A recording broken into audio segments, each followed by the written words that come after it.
All right, everybody, this is my 2009 GMC Acadia, and I bought it with the guy thought it was like a rod knock, but I plugged my code reader in and it's actually just got some camshaft timing codes. I think the timing chain is stretched, and from what I've watched online, everyone complained about how hard of a job this was, but it's actually really just like a pretty simple job to me. I think I probably got an hour and a half in it, and I've already got it torn quite a ways down.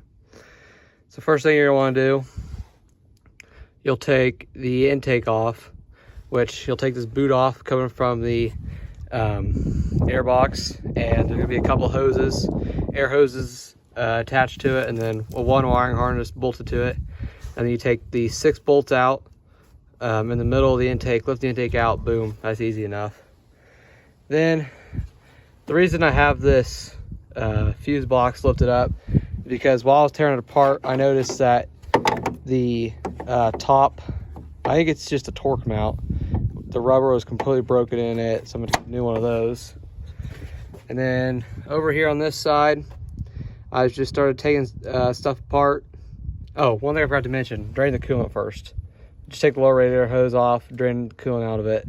That way, when you're getting ready to pull this water pump, which is right there in the middle, no coolant comes out. And so I'm taking the 10mm bolts out around it. And I mean, everything seems to be pretty easy to get to. Look back in here. There's the water pump right there that I'm taking out. Everything's pretty greasy. I need to spray it down just so I can get to everything and not make such a mess. But I'll just take the brackets off for like AC compressor, alternator, power steering pump, and just leave them to the side.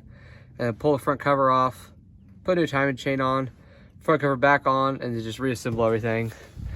My goal is to have it done in probably 2 or 3 days.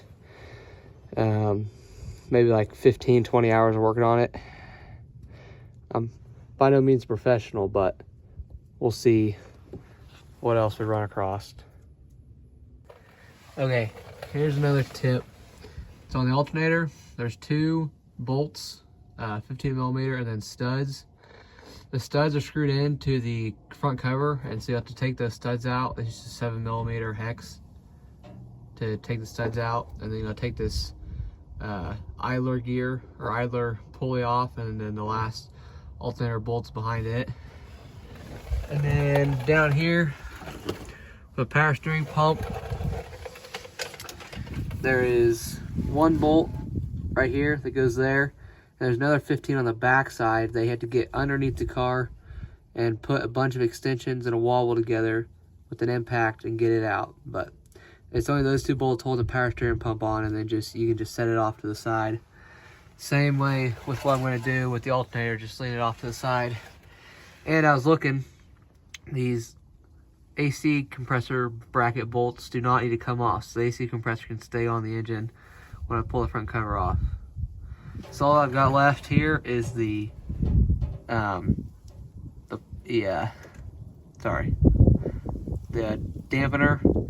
the front dampener to pull off, and then finish taking the alternator off, and then we can pull the front cover off. Okay, I know I'm gonna get this question, so I'm gonna show it right here. Here's how to remove the crankshaft pulley.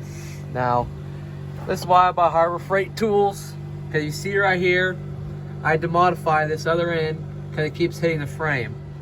So I had to take an angle grinder and cut that end off so I could pull the harmonic balancer out, just so I could get it out far enough to get the pulley out. And just like that, that's how you're gonna do it. Alright, so I got the front cover off, and to get that cover off, you've got to remove the fuse box to be able to have enough room to slide up and out. And I found our issue was, it's here at the exhaust, on the exhaust camshaft. This cam phaser should be locked with the camshaft, and we put a little bit of tension on it. You can see that it moves and the camshaft is staying still, so that's our problem there. Now, you could just replace that and call it good, but So while we have it out, we're gonna do the entire timing chain and tensioners and all that, and throw it back together. But yeah, other than that, hopefully it should be good. All right, so I just finished installing the timing chains on the car. I'll show you guys that in a second, the process that I did. But right now, I'm scraping the cover to get all this old silicone out of it. And what I found best is either just picks at Harbor Freight, and that silicone is hard in there, and it just hardens, it gets hard and brittle over time, so it comes out easy. You just take the pick and the groove and just run it in there like that, and you can see it all just falls out in chunks and comes out very easy. Then what I'm gonna do is I'm gonna take a surface pad on a drill and lightly go around all the edges to get them cleaned up, and then I'll beat all the old O-rings out and front cover seal, and then clean off some brake clean, put the new water pump seal in, rest of the seals in, and then we'll put silicone on the cover and get thrown in the car. Okay, we now have the valve cover, or sorry, timing cover in the car, and that was by far the hardest part, because you put all that silicone on the outside, and then you've got to drop it in here, not hit the silicone on anything, get it set in there and pressed in without messing up any of the bead. And it's very tight. You almost gotta like start it like this and then just bring it over and then drop it straight down in. I kind of nicked the bottom, so I had to go back in and fix it.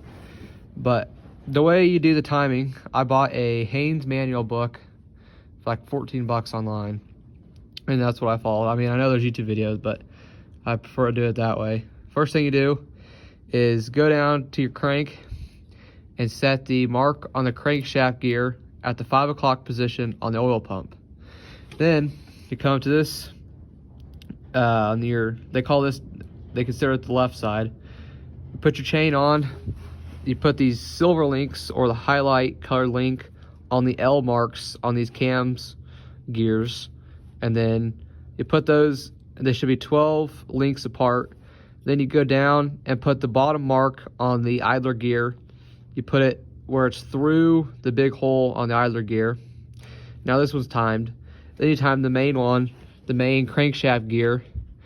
You time it on the dot on the crankshaft, and then on the 2 dots on each idler pulley. That one's pretty simple. Then on this one, the right side, you spin the crank till it's at the 9 o'clock position on the oil pump. There's a dot as well. And then you align these chains on the right side mark on both R's, and then you align it with the bottom idler gear, and it's as simple as that. Then you pull a pin, spin it over a couple times, make sure everything is staying in line. Then go in and spin it with the starter and build the oil pressure for the tensioners. That way the chain stays tight when you're first starting it. Because my very first time I did this, it was on a Cadillac. I did this and I tightened the chain. I didn't spin the starter over, so it's still a little bit of play because those tensioners didn't have the oil pressure keeping them tight. And I started it and it skipped a tooth, and so I had to pull the cover off and restart the entire process. And just definitely do not want to make that mistake again.